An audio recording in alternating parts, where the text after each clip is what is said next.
ប្តីប្រពន្ធពីរនាក់ខំជួយយកអាសាគេឃើញដួលម៉ូតូនៅកណ្ដាលផ្លូវតែជួបរឿងនឹកស្មានមិនដល់បែរជាត្រូវជាគេចោទវិញថាធ្វើស៊ីគេកាលពីយប់ថ្ងៃទី31 ខែឧសភាឆ្នាំ2025បុរសពីរនាក់ប្តីប្រពន្ធជិះម៉ូតូឃ្លីកធ្វើដំណើរតាមបន្ទាយផ្លូវ271បានឃើញបុរសម្នាក់ជិះម៉ូតូអាសន្ទ្រីមសេរីឆ្នាំ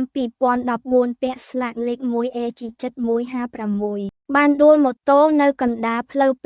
271ដោយស្ថានភាពមើលទៅស្រវឹងជោគជ័យហើយបុរសពីរនាក់ប្តីប្រពន្ធក៏បានចុះជួយយកអាសាលើកម៉ូតូចេញពីលើផ្លូវហើយក៏បានហៅរ៉ឺម៉កកង់3ឲ្យជួយដឹកយកជូនទៅផ្ទះពេលដឹកជូនទៅបានបន្តិចក៏បានសួររកលេខប្រពន្ធដើម្បីសួរផ្លូវជូនគាត់ទៅផ្ទះព្រោះគាត់ស្រវឹងនិយាយលែងដឹងអីទៅហើយតែឲ្យលេខមកខុសទៅទេចូលលេខអ្នកណាគេនោះតែរឿងអ្វីដែលហួសចិត្តនោះគឺបុរសនោះបែបជាបានចោទពីអ្នកប្តីប្រពន្ធនិងពូម្ចាស់រ៉ឺម៉កកង់3នោះថាចង់ធ្វើស៊ីគាត់ហើយឲ្យដាក់ម៉ូតូចុះពីកង់3ពេលដាក់ចុះហើយបែរជានៅចោទទៀតថាចង់ធ្វើស៊ីគាត់ទៀតហើយក៏ទុកម៉ូតូចោលដើរចេញបាត់ទៅ